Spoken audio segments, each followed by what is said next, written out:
folks, welcome to another edition of On the Bench. Yes, where myself here in the Luthier's Lair will take a bass guitar of some description and put it on the bench, and part or most of this type of episode is concerned with how to go about cleaning the bass, resetting it up, maybe some restoration work. But we're going to look once again, it's been 2 years since this bass has been on the bench, and yeah, we're going to have a look at the JayDee Supernatural Classic Series 1. Indeed. Yes, this gem of a bass I've owned since 1999, built by John Diggins in the Midlands of the UK, actually the Midlands of England, and yeah, superb. I got this as a Christmas gift in 1999, 23 years ago. Still plays like a demon, but it definitely needs some cleanup, some new strings of course. I will go through a full setup on it, but I'm going to get it sort of stripped down a little bit and cleaned up, and we'll see what we end up with, and then we'll have a little play at it, because nothing sounds quite like a JayDee Supernatural Classic Series 1. That's the truth. So let's get going. Yeah, so before I start taking pieces off this bass, I do my first point of inspection is the body, and specifically really the finish on the body, which shows the general wear and tear that you would expect from a bass this age. Actually not that bad. The lacquer is slightly cloudy in certain places, and I think I'll just live with that right now, but I do see the lacquer starting to crack and chip near the DI output and the phono jack output. You know, I can zoom in on that and show you. I don't know if you'll be able to see this. Yeah, you see it there. See that? There are two stress lines in the lacquer and further stress lines in the output jack there. Now, I can leave it, or I can fix it. And the way I usually like to fix this sort of thing, just see if the batteries are still, yeah, they're fine, is either with very thin CA glue, cyanoacrylate glue, you know, the crazy glue, very thin viscosity, which I fill and I leave for maybe 3 or 4 hours, and then you can use a very sharp blade, scrape it level, and then sand and polish it, and that usually repairs it. Or you can use a thin solution of nitrocellulose clear lacquer as well, thinned down with lacquer thinner, and you can mask off the bass and just spray some of that stuff on, and then wait, repeat, do the same thing, but your drying time is much longer. So it'll probably be the CA glue if I decide to repair it. Okay, I'm just looking across other pieces here. All they really need is taking off and putting a sonic bath. I think I'll completely take apart the bridge again, get that into a sonic bath, and the bridge and the string retainers here. Up towards the headstock there is not so bad at all, and if I just pivot, the headstock is absolutely fine actually. It's well, a nice shot of the broom in the background there. Yeah, it's fine. Doesn't need anything, doesn't need removed. I can just polish them up. And yeah, then the next point of interest would be the neck, and the neck is looking good too. I did recrown and polish the frets the last time, so they're looking pretty good. The binding is still looking okay. It's a bit yellow, but of course that's age, and it's a lacquer on top of the binding going yellow. The nut looks to be fine too, maybe just needs cleaned up. And what I'll do with the fingerboard is it's been drying out slightly, because although I live in Florida and it's humid here, what tends to happen is that the in the air-conditioned atmosphere of the house, and where I keep the base, it has a tendency to dry out. So what I'll do is I'll replenish the fingerboard with some nice boiled linseed oil. That's what I usually use for that, and we'll be good. So let's get started. Let's get the strings off it. Let's throw these strings out because they're completely dead, and we'll get to it. Let's go. Okay, just a quick note here on the ultrasonic bath I'm going to be using. Of course, using high ultrasonics to dislodge grit and grime. This is just normal tap water in here. But what I like to do is add a little bit of this stuff to the water, which is a calcium lime and rust remover, you know, for the metal parts. Just helps the cleaning process much better. So I put a dash of that in there. I'll just do that just now. If I can get into the child-proof thingamajigger-bobber here. Oh my god! Who makes these things? Right. I'll just put a little dash in there. That will do it. And I'll just use a popsicle stick to stir that around. Just blend that in. You go, and then the trick will be to take the stuff off the base I want cleaned in this, put it in the basket, and pop this on. So let's go and get stuff off the base now. Okay, let's have a quick look at the back of the base, the body, the neck. Fine, the neck is fine. Just needs a bit of cleaning and polishing. The back now. I've taken all the screws out of the control plate, the control cover, and the battery box cover. The JayDee is an 18 volt base, so there's two 9 volt cells in here. But get yourself one of these things, suction cup. They're awesome. More light here. There you go. Comes right off, and there's the JayDee circuitry I made repairs to about 2 years ago. Right in there. Take this plate off and see, I don't know if I want to put this in the sonic bath. Look, I don't think I did the last. In fact, I think I put protective covering on this last time, but it's not bad. I can polish that up with a bit of metal polish and stuff. It looks pretty good for a JayDee cover, man. You should have seen it before. It was awful, but anyway. Yeah, because it's got the original circuit on the back.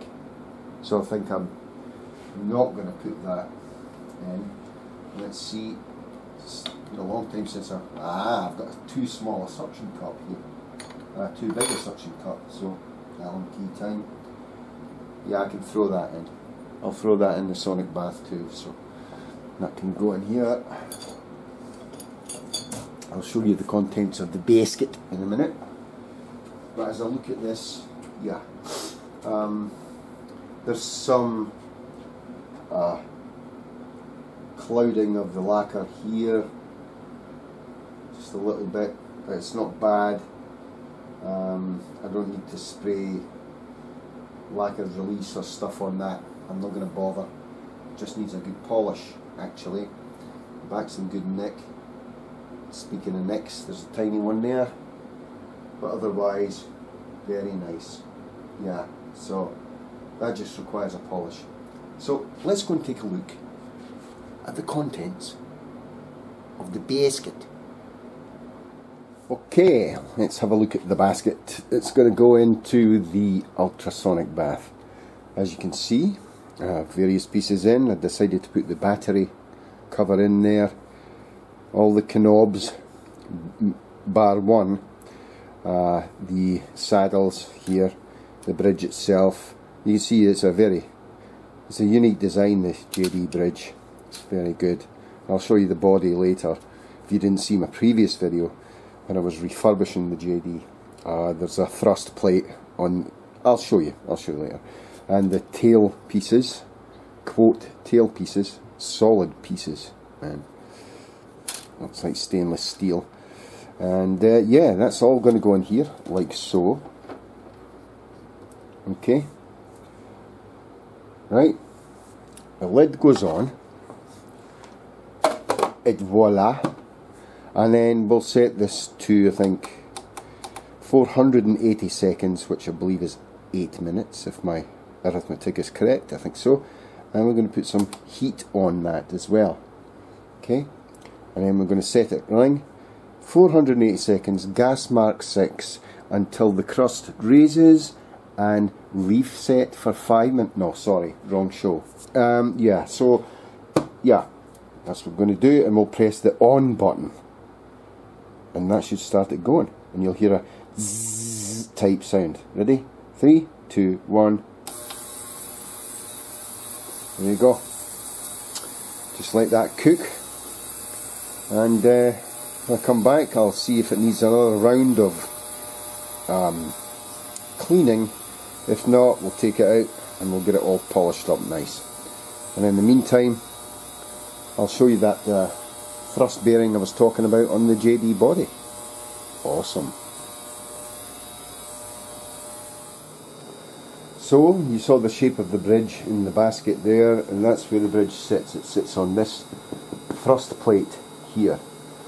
It's a really cool design. I kind of like the JayDee bridge, just from an engineering standpoint. It's very well made. And this is a piece of solid brass, and of course the bridge is screwed in with these two screws here, but then you've got adjusting grub screws here to actually adjust the full height of the bridge. So it's like a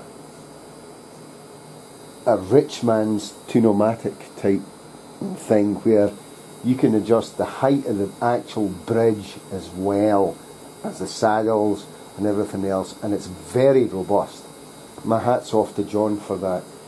John Biggins, who designed the base, of course. It's just it's a fantastic design. I hope he patented that. I don't even know if he did, but it's a fantastic idea. It's really awesome. I mean, it's, you know, the whole bridge can come up, this, that, the next thing. It just solves so many issues with adjustability, and when you lock it in place, it's staying there. You know, that's the great thing about it. Of course, the JayDee has a lot of sort of Gibson type influences, from the angled headstock to the, you know, scarf joint design, the actual neck pocket itself. When you look at it, it's a glue-in neck, a set neck as they call it. And of course, the back pickup is much higher off the body than the front because of the angle of the neck and the angle of the bridge. And all the brake angles on the strings and stuff are really good, and it just lends itself for a very high quality sustained ring of the string. It's just a fantastic design. So as you see, it's all grubby. You can probably hear the sonic bath in the background. So we'll just zoom out a little bit here. You can see it, and we'll get on with actually, I'm just going to wait until the sonic bath finishes, then we'll get to cleaning this. Okay, brilliant. Okay, steaming up a storm here. Let's see how we did. Let's see. Let me get around here. I'm at the back of the camera here. That doesn't look too bad. That stuff's coming off, and the other parts look quite good. Just need to wiped off and cleaned up. I think that can go another 8 minutes in there. Indeed, yeah. So, back on, another 8 minutes. 1, 2, 3, go! Yeah, go! So here's the nut. You can see there's lacquer on the back of it. It's in great shape. It really is in great shape. It just needs cleaned up a bit. I'll probably go over this with a blade. I don't want to put any solvent on it because I really don't know what the nut's made of. It kind of feels like bone, but it might not be. I'll have to ask John or Michael. Michael might not know. Well, Michael could find out. But yeah, so, you know, yeah, I remember the last time I did shim the nut, actually, because it was a little too deep. I kept on having to put sort of string retainers in there because I play such a light gauge. So what I did, and it was, you know, the nut height was really low with the gauge of strings I used, so I shimmed it up with a piece of hardwood veneer, and the shim is still in there. But when I took the nut out, the lacquer on the headstock crackled slightly, so I'm kind of worried about that. I'll take a look at it. Yep, so that's the nut. So, been in the bath for 16 minutes, I guess.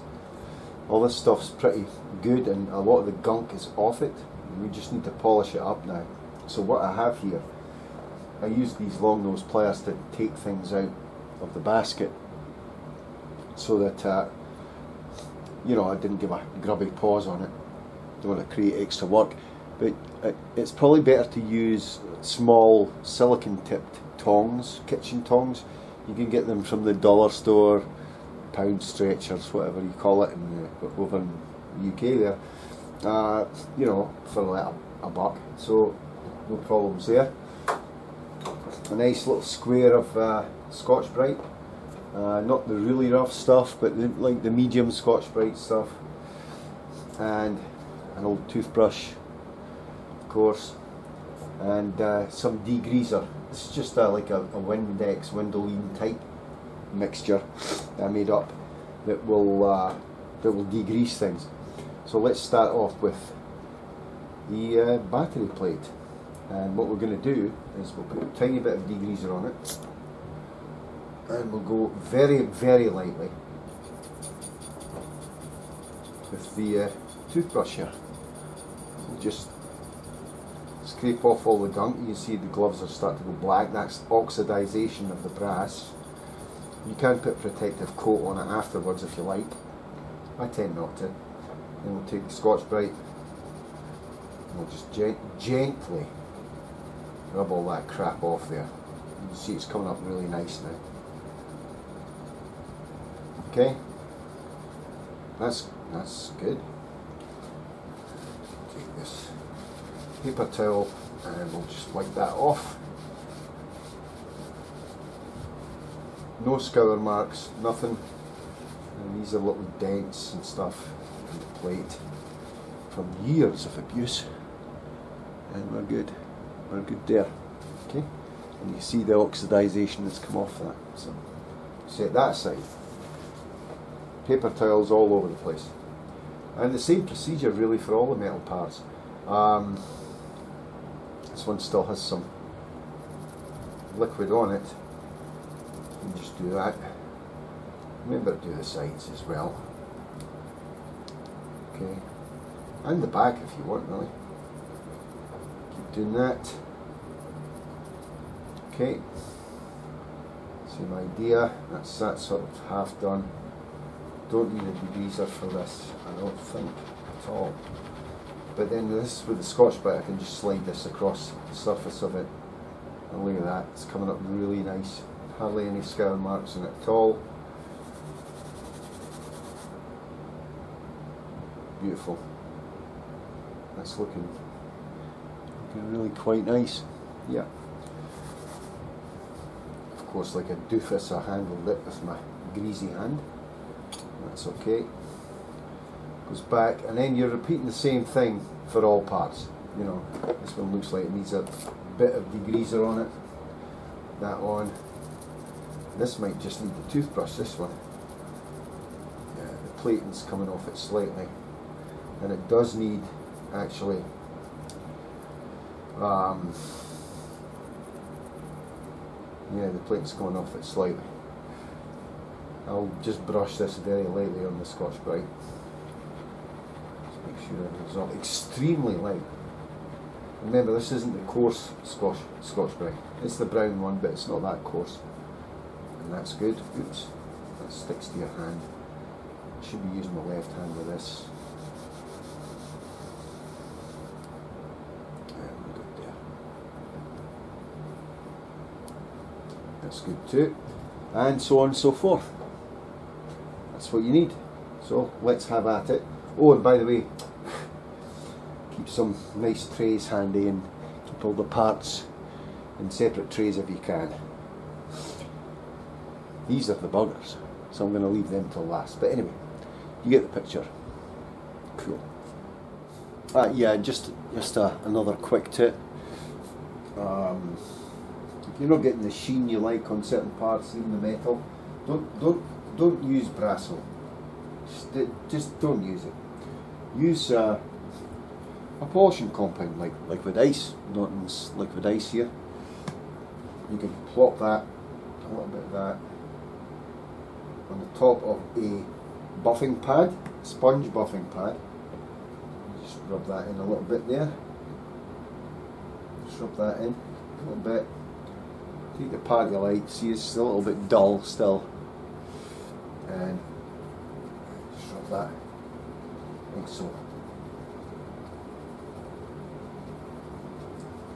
Okay. Much shinier.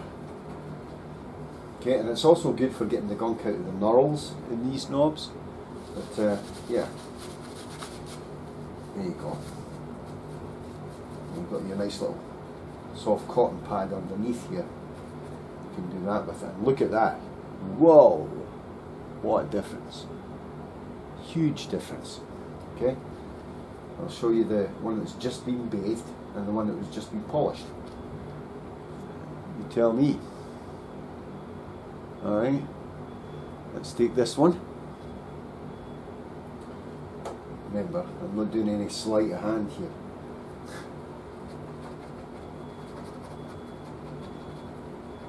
Okay, just rub it a little bit. A few seconds will do it. You see all the oxidization coming off it now. And hey presto. Good as new. Good as new. Okay? That's how you do it. If you have stubborn pieces, and of course these guys are really stubborn, so you can do the same with that if you like.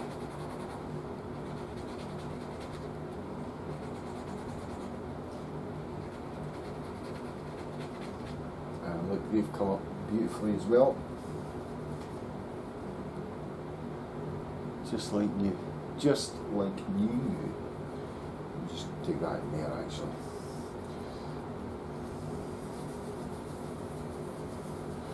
Flip it around like that. And you're good. Another bit, very clean. So that's a great little tip for you there. It works a treat, I'm telling you. It really works. So now we come to it, don't we? Yes, and here's how I like to polish up this.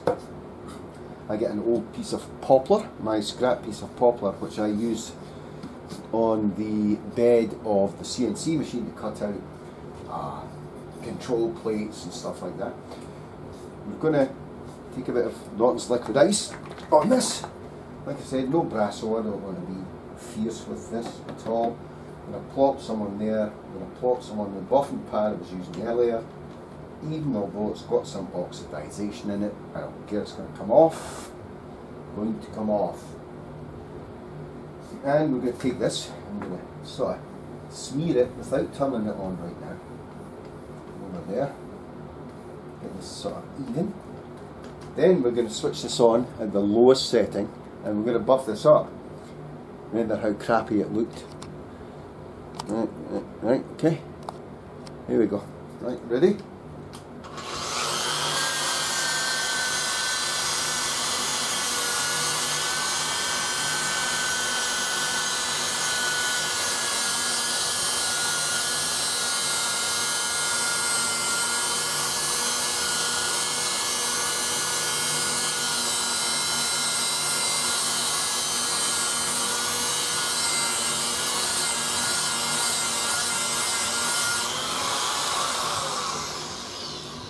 And there's some lacquer still left on that, I can see. I can get my degreaser, spray a bit of that on there.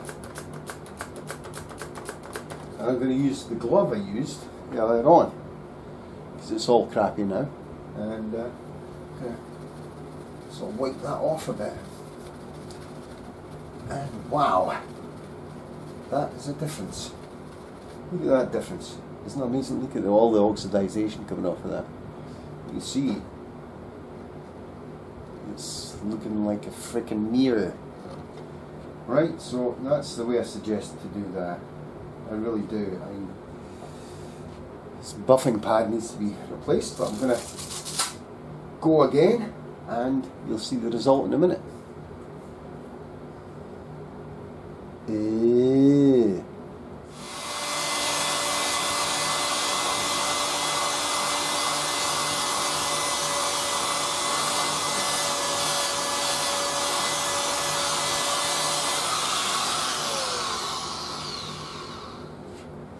That's my big fluffy one, and look at that. Looks like a pond in the middle of a vast piece of land. That looks like poplar. Wait, get back! There's no time! So, see? The scratches and are still on it and stuff, but it's nice and shiny now. So, okay, on to the next. Okay, on to cleaning the body. Back first, because I did the back plate, of course. It's all nice and shiny now. And yeah, you can see problems starting to happen with the lacquer. This is just wear and tear. It looks like it's blushing, it's not. The sheen has just been taken off it. I've decided not to restore that, and because, well, out of all the bases I own, including my own makes, this is the base I always wanted. When I was a kid, right up till I was 31 years old when I got this, so that shows you how old I am now, but don't tell anyone. So I'm going to put some degreaser on it. I have a secret mix degreaser. Just use my hand to spread that out a little bit. I'm going to use a buffing pad. I'm going to take all the crap off it, and we'll call it a day at that.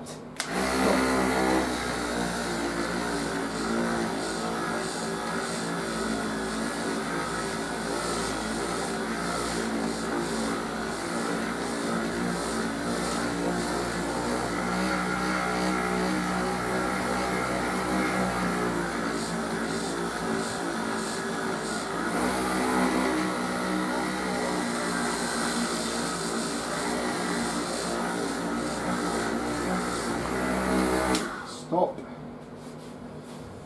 Now you can see it looks kind of slodged there. It's been spreading stuff around, that's fine. So you just take a paper towel and just, fold it a few times. Give it a little buff. Very lightly. No need for force here. No need at all for force. All you've done is sort of spread muck around a little bit.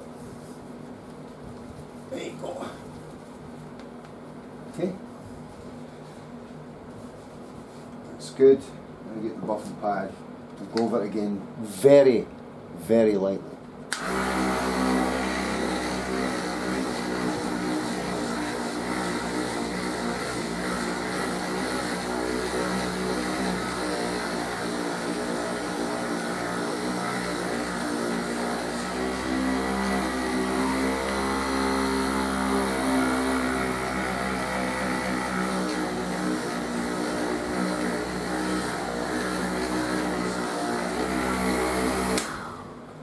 There you go.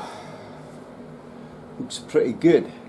Still has a deep sheen, but there are, there's places that it's milking up, and that's age. That's just age. That's what happens. The nitro finish. Take some more special degreaser mix. Not much at all. Just a spot, and then just go over that. And when you very lightly wipe, it will take the dirt off. If you try and put some elbow grease into it, it will spread the stuff around. Yes. So always be careful just to use a light touch. And once you've done that, you get one of these.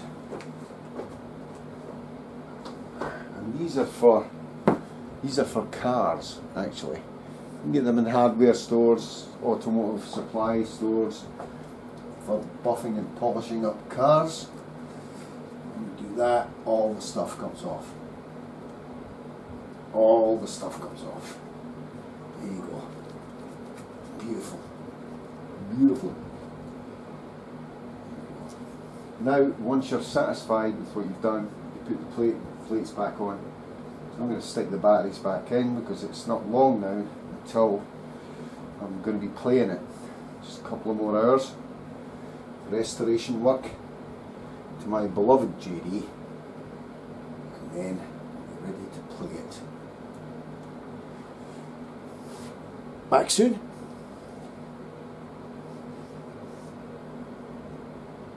3, 2, 3, 2, 1. Okay, back's done. Before we assemble the front, I'm going to do the neck first, but here's the most annoying part, is in and outy bits of the controls. Now, the JayDee Supernatural Classic Series 1, at least the 1999 model here that I have, it's a daunting task to take out the controls because you have to take out the whole circuit board. So what I'm doing is I'm using a Q-tip or a cotton bud with some Norton liquid ice cleaner, which is even better than my degreaser formula, and I'm just going to do this to lift a lot of the crab and the grime off. It will leave smudges, and I've done this, but when you go over it, if you sort of wet it again and go over it with a dry cotton bud / Q-tip, all the grime will go away. It will go away. So, you know, the detail work, it's detail work. That's why it's called detail work. So, look at that. See, that was a dry piece of Q-tip and it's going away. You probably can't see it in this light actually because it's very slight. But I see it, and so I want to get rid of it. You know, that's not enough yet. Neither's that. You can see there's crapola coming off. Yeah. So that's 2 used up. Usually a 4 Q-tip job. This wet the stuff again, wet it again. Make sure you're taking some of that stuff up. These bigger areas here, once you've wetted it, take a very soft cloth. These are very soft, and just dry it up. When it dries up, you'll see it smudge, and then you'll see it clear. See that? I don't know if you can see that, but it's like magic. It just goes away. Okay, so keep doing it, keep doing it. Get in there, get around the nuts and bolts here. And then take another Q-tip, dry one, and there you go. And if you push it out to the side, push the sort of dirt that you're getting out to the side, then you can use a bigger cloth in there. And it's much easier to clean up, you know. And I think we're done there. So I've got a few squiggly lines there, and I'll just go over it with a cloth. And it goes away, goes away. See? It's all going away. All going away. There you go. Okay, I'll just touch this up a bit more, and then we'll be ready to show you what to do with fretboard maintenance. Brilliant. Okay, onto the fingerboard now. I've given it 1 pass, and I'm still using the Norton's liquid ice cleaner on it. Okay, just quite a bit on it actually. A soft cloth again. And I'm going to just rub that very gently all the way up fingerboard. I'm going to mask this off, and I can knock the masking off now so I don't get overspray and have to rub the body again. I'm going to leave that slightly wet. Then I'm going to take my handy dandy cheapo buffing tool, and I'm just going to go over the neck. And what this will let me will tell me as well that whether I need to recrown the frets or dress the frets. Doesn't look like it, but so let's go.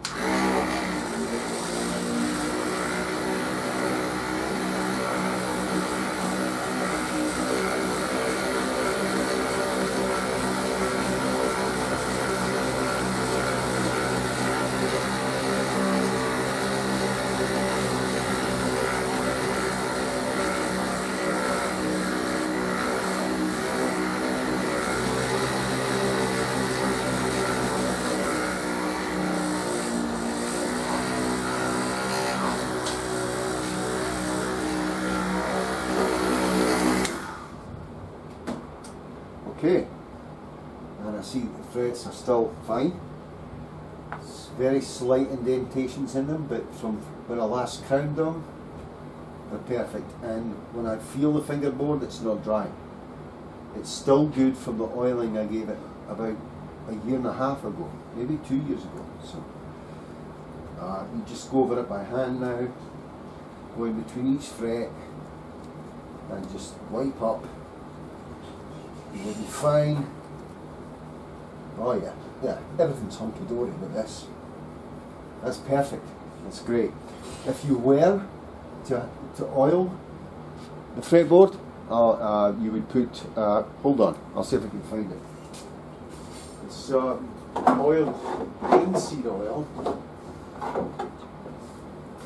This stuff, you'd use that a very slight amount, and it's got to be boiled linseed oil, right? It's polymerized so it dries.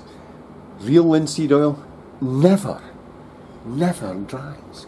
Okay, so yeah, use this cotton rag, lint-free rag, and just gently just wipe it over, let it dry 15 minutes, and then buff it off, wipe it off, and then let it dry for a couple of days, and you'll be fine. But this fingerboard does not need it.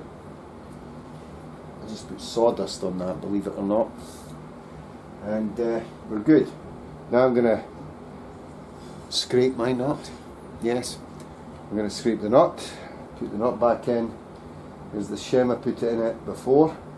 Bring it up slightly so I wasn't getting any fret buzz, and we'll go from there. Nearly playable. Awesome.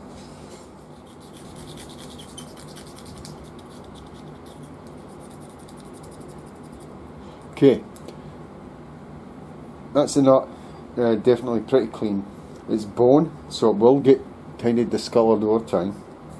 It's fine, but I don't want to take too much off it. I don't want to change the dimensions of this by any radical form. That's lacquer on the back of that. So I'm just going to take off a little piece of that lacquer. And I can put it back in. Then we'll put all the rest of it together. Fantastic.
Okay folks, I got it plugged in but not switched on. Even without an amplifier on, it sounds like a JayDee. Okay, let's switch the amplifier on. Oh no, it doesn't work. Well, let's turn the bass on. Back pickup.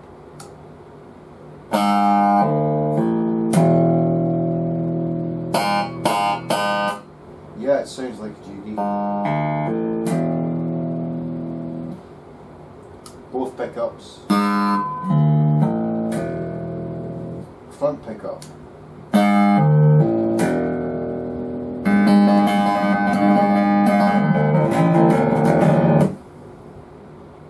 Nice. You might have saw in the time lapse I was stretching the strings out. So now that I know it works, everything's okay, that's all turned up. Relax.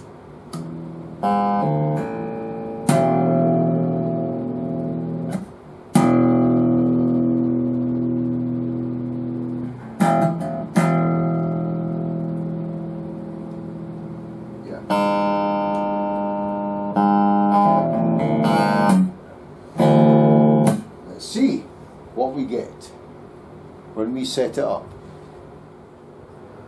Okay folks, set up time. I think the bridge height is good. The string height is high, I know that. The neck relief is very good, and I'm just going to check it. Okay, capo. There on the first fret, I'm going to turn this baby up. Put my finger on the 17th fret and slide this 12 thousandths of an inch feeler gauge under 3, 5, 7th fret. Ah, yeah. Truss rod needs to be slackened somewhat. It looks like to me. I don't know if I can get any more slack out of the truss rod on this. That is a known issue with this model. So I'm going to leave it as is. It's pretty tight. It's pretty tight. But the JayDee is known for that sort of thing. I do not have the tool to slacken that off. So I'm going to go right on to the next stage, which is string height. Now I know these are way high. 17th, that is 8/64, so this is coming down. And with the JayDee you turn the other way. So you do that to go low. And these do need to come down a lot. Right, there we go. What are we at now? 5/64, that's cool with me. E string is at 8, so that has to come down too. I'm not quite sure what the neck radius is on this. You know, after all that, I don't know. I know that's 2.5 turns there, probably. And we're about even there. And that is too low now. Wow. Okay, so that looks like a 12-inch or maybe a 10-inch radius on this. So quick turns that way. Oh, sorry, wrong way. So that's a full turn that way. And a half turn that way. And we have 5/64. Just check E again. 5/64. D is almost there. No pun intended. This needs to be lowered slightly.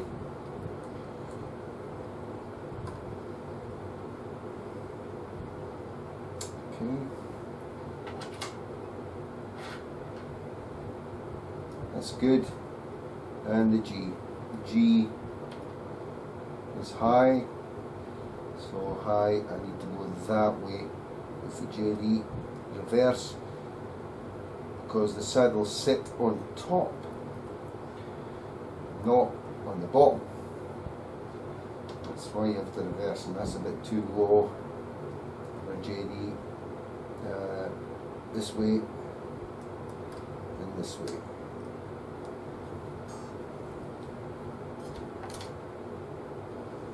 That's good.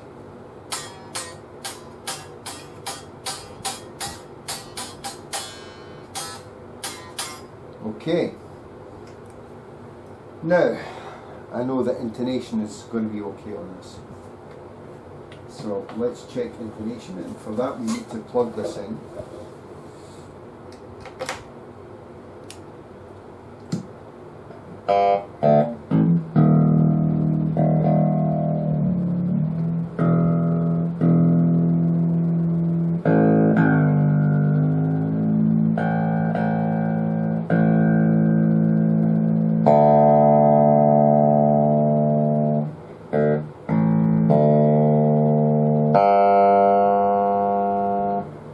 Okay, that looks good to me, tune wise.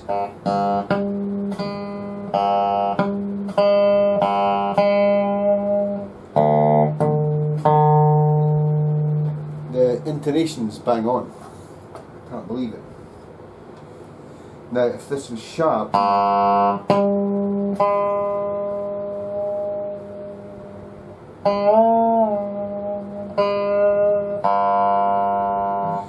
if it was sharp, I need to pull these back a bit to lengthen the string. If it's flat, the other way.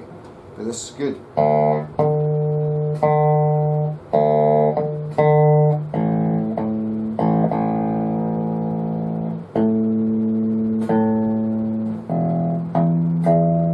Yeah, I had the bridge set at what I previously had it, and I would be very surprised if intonation was out, so that's good.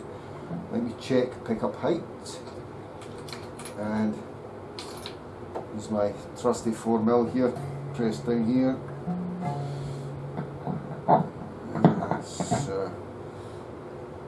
Now, here's the strange thing about the JayDee. I'm going to turn it round. I'm going to unplug it first, actually. You adjust the pickup height from the back. These 4 screws take the pickup height up and down. I'm finding that the pickups are a bit low, so what I do is I loosen these off slightly. See if I can show you this. Right, actually that's the wrong one.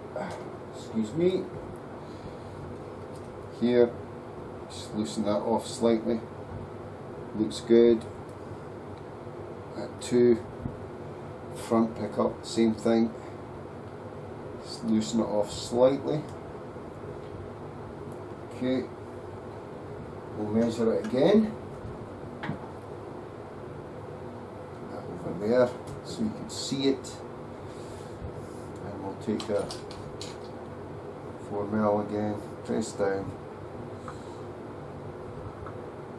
That's right.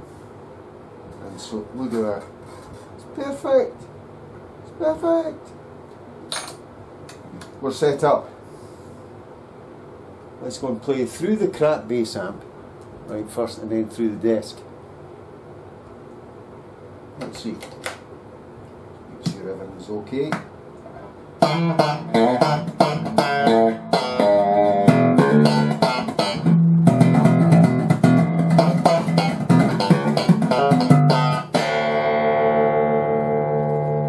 Bit out of tune. We're done. We're done.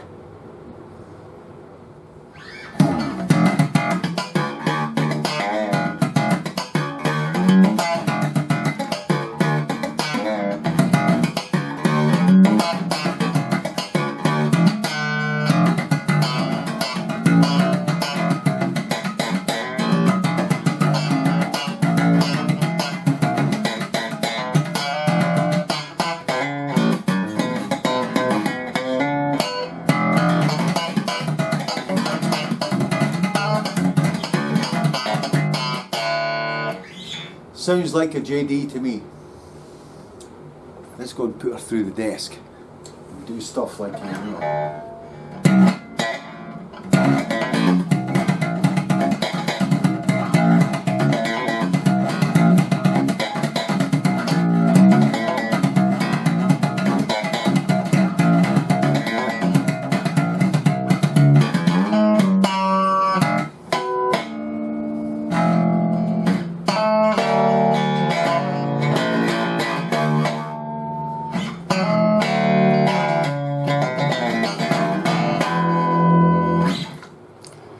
Well, I said I would have a play at the JayDee. I can't do that today. I'll post the video anyway of the maintenance that I did on it, but the reason I can't have a play at it is I got one of them happening. I splintered down my nail in my thumb.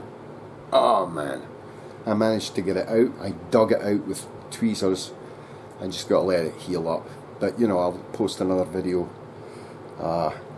soon, hopefully, of how it sounds, how the JayDee sounds, that unique sound that it has. Anyway, thanks for watching once again, and that's about it for this episode, folks. As usual, stay safe, be good, and I'll catch you next time. Cheers, bye bye.